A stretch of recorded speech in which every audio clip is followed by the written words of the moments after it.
Yeah, mga idol, umpisa tayo sa plastering. Siyempre bago tayo mag-plastering,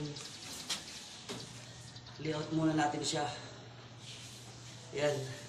Kung napapansin nyo yung tansi na yan, yung dito. Yan, layout muna natin siya. Kaya yun nga yung tips ko sa mga baguhan na mga nagmamason is ganito dapat yung ating gawin. Simple-simple lang yung layout dito.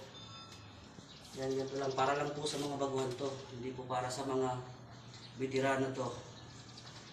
Dahil yung mga veterano, siyempre, marunong na yan. Mga baguhan na mga nagmamason. Simple-simple lang. Pako lang kayo dito. Lagay lang kayo ng hulog. Yung hulog na to. Napapansin nyo yung hulog na yan. Is, susukatin nyo lang yung pagkakaparehas. Yan. Yung pagkakaparehas lang ng nilagay nyong tansi dito sa wool. Napaplasteringan nyo hanggang sa dito sa baba. Yan.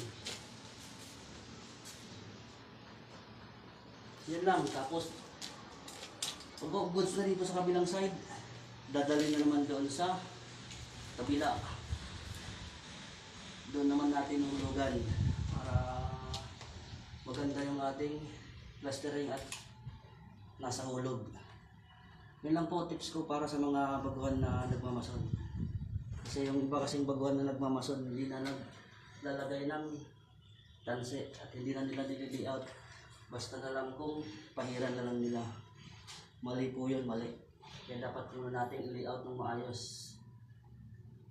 Yan, at hulugan. Kung nasa hulog naman yung ating wool na ginawa. Kahit nasa hulog siya, kailangan meron siyang tansi. Yun lang mga idol.